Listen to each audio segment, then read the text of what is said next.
Friends, तो कैसे हैं आप सब। आज हम लोग plateaus theory of communism discuss करेंगे। ये एक प्लेटो का इंपॉर्टेंट टॉपिक है, एग्जामिनेशन में भी आ चुका है, तो प्लीज़ इसको आप लोग ध्यान से समझिएगा। Communism was the blueprint for Karl Marx ideal state. Blueprint means a detail plan. Communism एक डिटेल प्लान है जो कार्ल मार्क्स के आइडियल स्टेट में मिलता है। Karl Marx as a topic हम लोग आने वाले लेक्चर्स में डिस्कस करेंगे, ये भी एक इम्पॉर्टेंट टॉपिक है। Karl Marx introduce communism in the 19th century.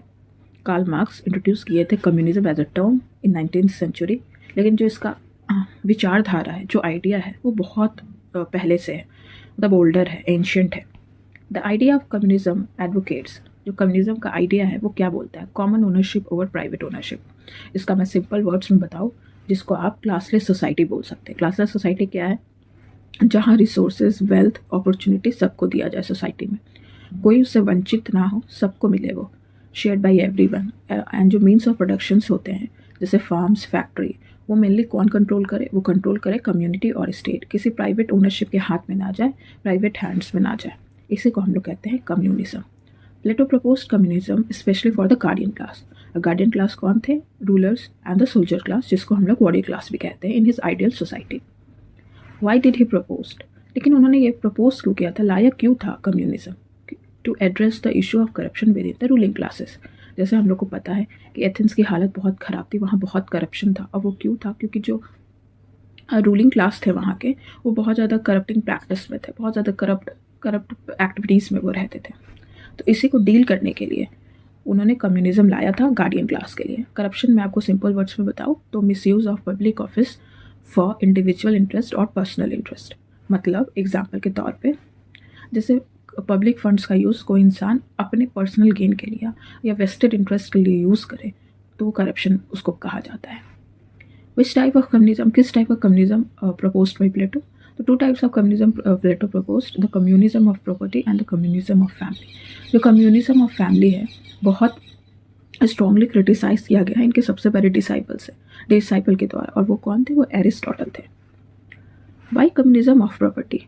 लेकिन कम्युनिज्म ऑफ प्रॉपर्टी उन्होंने दो तरह का उनका था, प्रॉपर्टी एंड फैमिली। तो कम्युनिज्म ऑफ प्रॉपर्टी उन्होंने आखिर क्यों दिया गार्डियन क्लास को ये यूज़ करने के लिए? प्लेटो प्रोहिबिटेड द रूलिंग क्लास। प्लेटो रोकते हैं रूलिंग क्लास को, किससे? Owning property. क्योंकि उनका बिलीव था प्लेटो का कि प्रॉपर्टी को ओन करने के बाद वो करप्ट हो जाएंगे। अब आई कम्युनिज्म ऑफ फैमिली। अब कम्युनिज्म ऑफ फैमिली क्यों इंट्रोड्यूस किया उनके बीच, गार्डियन क्लास के बीच? क्योंकि मोस्ट इंपॉर्टेंट फैक्टर है, because family has a bigger corrupting influence. Family से ही करप्टिंग, एक इंसान करप्ट होता है उनके अनुसार। Family itself is a reason for corruption. Features of the communism of family. Ruler should not have private family, ये तो हम लोग देख चुके हैं। No private wife, no private husband.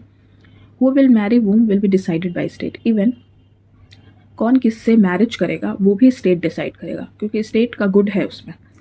जैसे प्लेटो बोलते हैं कि स्टेट इज सुप्रीम, स्टेट के आगे कुछ नहीं।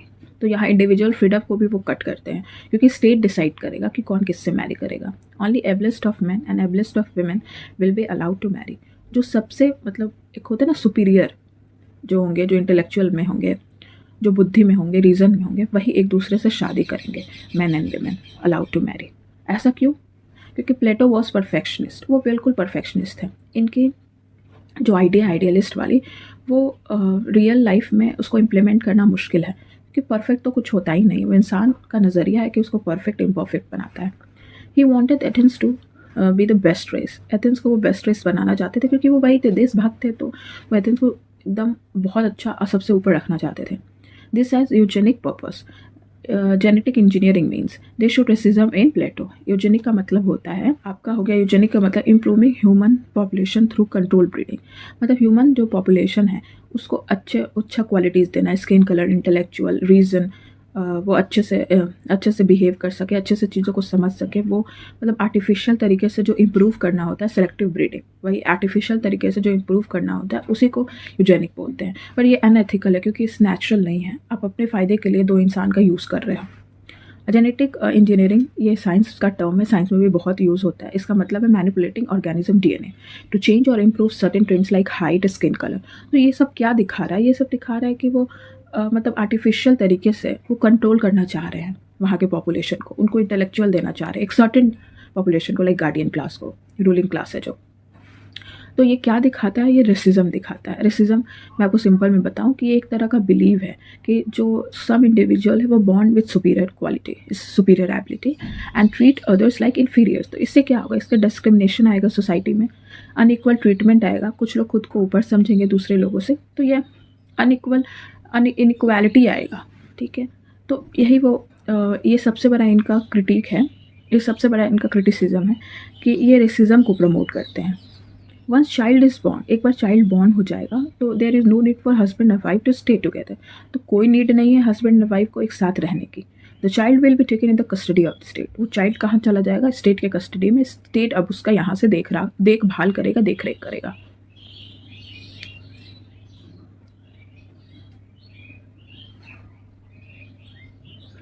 What is the advantage of communism of family? In इसका एडवांटेज क्या है according to Plato? It will tackle the problem of nepotism. Nepotism क्या है? भाई भतीजावाद, मतलब अपने परिवार के ही लोगों को सपोर्ट करना। ये हम लोग टर्म फिल्म इंडस्ट्री में बहुत सुनते आ रहे हैं। तो ये नेपोटिज्म के प्रॉब्लम को टैकल करेगा। Ruling class did not know who is their child. Ruling class को तो पता ही नहीं होगा क्योंकि वो तो स्टेट ले लेगा उस चाइल्ड की पूरी जिम्मेदारी। The liberation of women is hindered as they bear the responsibility of child rearing. Restricting their participation is state affairs. If the state assumes this responsibility, women can then utilize their talent for the benefit of the state. ठीक है, इससे ये पता चलता है कि वो उस टाइम में भी कितने बड़े फेमिनिस्ट थे और चैम्पियन, और आप इनको कह सकते हैं चैम्पियंस ऑफ जेंडर इक्वालिटी में वो भरोसा करते थे, क्योंकि उस समय वो विमेन के लिबरेशन के बारे में सोचते थे। ऐसा मानना था उनका कि जब चाइल्ड एक बॉर्न होता है तो उसकी रिस्पॉन्सिबिलिटी अगर स्टेट को दी जाएगी तो जो विमेन का टाइम, एनर्जी और जो उनका टैलेंट है वो किस में जाएगा? वो जाएगा स्टेट के बेनिफिट के लिए।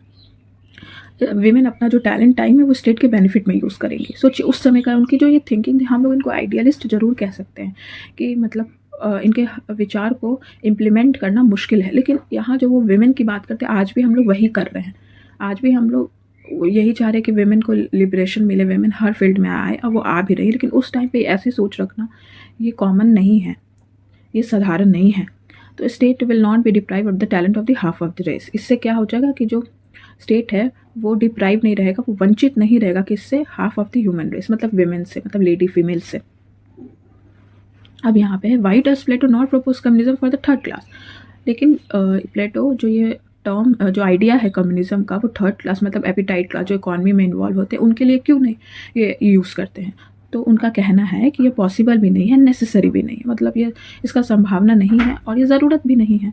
It's not possible due to the inherent nature of those driven by appetite.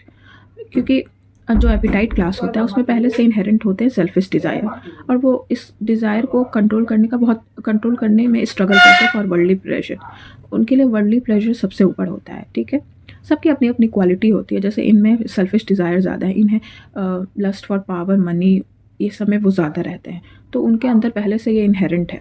Additionally it's deem unnecessary, और ये ज़रूरत भी नहीं है क्योंकि उनके पास तो वैसे भी पावर नहीं है, पब्लिक फंड का एक्सेस नहीं है, पब्लिक फंड का यूज़ नहीं कर सकते हैं खुद से, तो वो अपनी ज़रूरत भी नहीं है।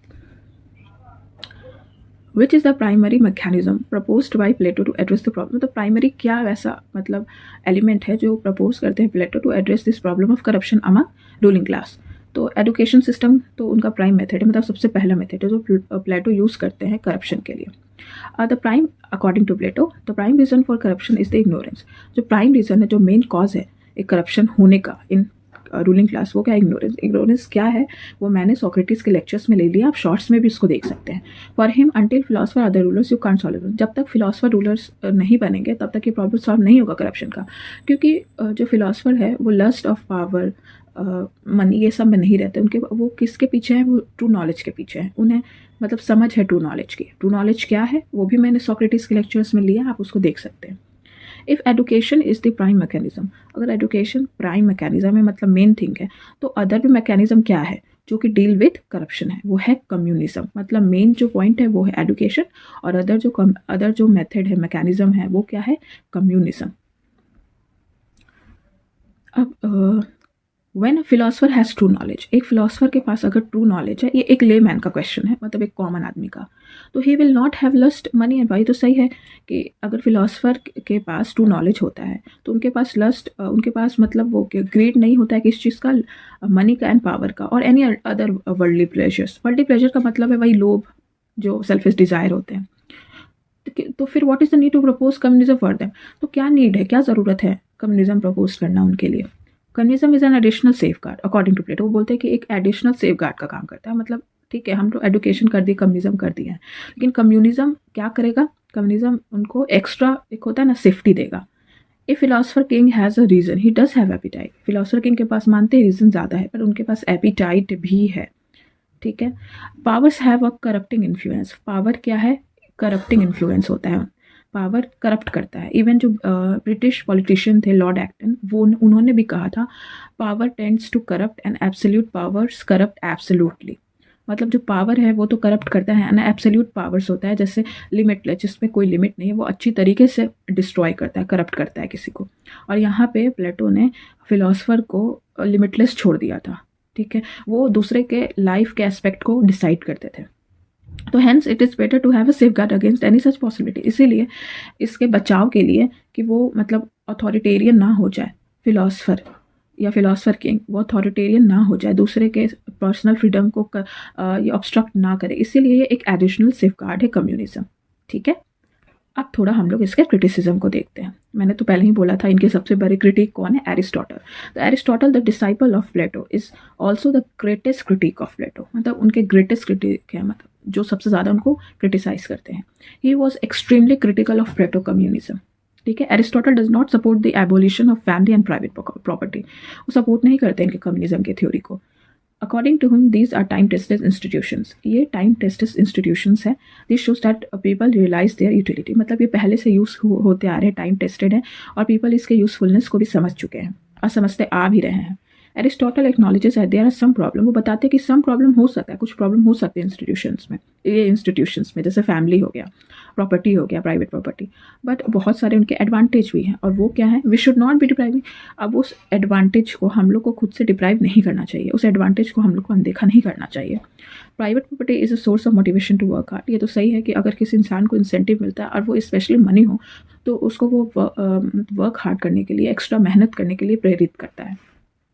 Those who have property can also contribute to charity. और जिसके पास प्रॉपर्टी है वो चैरिटी में भी मतलब पैसा दे सकता है, जैसे आपका ओल्ड एज होम हो गया, एजुकेशन हो गया, हेल्थ केयर सर्विसेज हो गया। Those who are man of property are interested in social stability. आज जिनके पास मैन ऑफ प्रॉपर्टी हैं जो, वो सोशल स्टेबिलिटी भी चाहेंगे अपने समाज में, जैसे हो गया पीस एंड हार्मनी चाहेंगे, वो क्योस नहीं चाहेंगे अपने समाज में, क्योंकि उनकी एक रिस्पॉन्सिबिलिटी होगी कि वो देखे कि उनके सोसाइटी में पीस एंड हार्मनी बनी रहे। Critics argue that such a system might suppress personal ambitions, limit individual creativity. अगर ऐसा आप कम्युनिज्म दोनों प्रॉपर्टी और फैमिली पे लाएंगे तो पर्सनल एम्बिशन तो उनका कुछ रहेगा ही नहीं, उनकी क्रिएटिविटी भी चली जाएगी, खत्म हो जाएगी। Additionally the idea of ruling class deciding the fate of, ये तो मैंने आपको बताया है, deciding the fate of all aspect of life might be seen as a authoritarian and limit personal freedoms. मतलब अगर जैसे ब्रिटिश पॉलिटिशियंस भी बोले थे कि power tend to corrupt and absolute power corrupts absolutely. मतलब अगर आप किसी को लिमिटलेस पावर दोगे तो वो अथॉरिटेरियन बन सकता है, वो खुद के बारे में सोचेगा, औरों के पर्सनल फ्रीडम को सप्रेस करेगा, उसको ख़त्म करेगा, दूसरे के पर्सनल फ्रीडम को भी वो खा जा सकता है अपने बेनिफिट के लिए, अपने वेस्टेड इंटरेस्ट के लिए। Aristotle didn't believe that property ownership could contribute to virtue, मतलब excellence, by providing individual with the means to live a virtuous life। एक अच्छी लाइफ के लिए, क्वालिटी लाइफ के लिए प्रॉपर्टी ओनरशिप होना चाहिए according to Aristotle. He is considered poverty as a potential obstacle to cultivating virtues. और अगर प्रॉपर्टी नहीं होगा, पॉवर्टी होगी, मतलब पुअर कोई होगा, तो वो उन्हें मतलब ये वर्च्यूज़ को प्राप्त करने के लिए उन्हें बहुत ज़्यादा जो एक्सीलेंस, वो अच्छी लाइफ नहीं जी पाएंगे, क्योंकि उनके पास पैसा नहीं होगा, तो वो कैसे अफोर्ड करेंगे quality life. As it might leads to struggle for survival. और ये स्ट्रगल पैदा करेगा सर्वाइवल के लिए, जिससे क्या हो जाएगा, हमारे सोसाइटी में कियोस बढ़ेगा, कॉन्फ्लिक्ट बढ़ेगा, क्योंकि हर लोग स्ट्रगल करेंगे सर्वाइव होने के लिए, तो वो उनकी कॉन्फ्लिक्ट एक दूसरे से टकराएगी, उनकी इंटरेस्ट एक दूसरे से टकराएगी, क्योंकि वो सर्वाइवल के लिए लड़ रहे हैं, survival of the fittest, Darwin's theory. और hindering the pursuit of moral excellence. और मोरालिटी, एक आप भूखे इंसान को मॉरल की शिक्षा नहीं दे सकते कि ये मोरालिटी है, ये सही गलत है। एक भूखे इंसान को सिर्फ खाने की नीड होती है, उन्हें सर्वाइव करना है।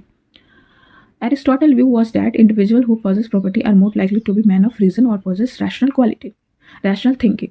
तो मैन ऑफ रीज़न है अकॉर्डिंग टू एरिस्टोटल, उनके पास रैशनल थिंकिंग भी होती है, क्योंकि एक प्रॉपर्टी को ओन करने के लिए कुछ रैशनल कैपेसिटीज़ की नीड होती है, और वो क्या है? प्लान करना पड़ता है, ऑर्गेनाइज करना पड़ता है, और रिस्पॉन्सिबल डिसीजन मेकिंग जो कि स्टेट को गवर्न करने के लिए भी काम आता है। तो ये रहा आज का आपका लेक्चर्स जो यहाँ पे ख़त्म होता है। मेरे ख्याल से आपको आज का लेक्चर इंटरेस्टिंग लगा होगा। अगर आपको मेरा ये लेक्चर अच्छा लगा होगा तो प्लीज़ इसे लाइक करें एंड सब्सक्राइब करें। Thank you so much.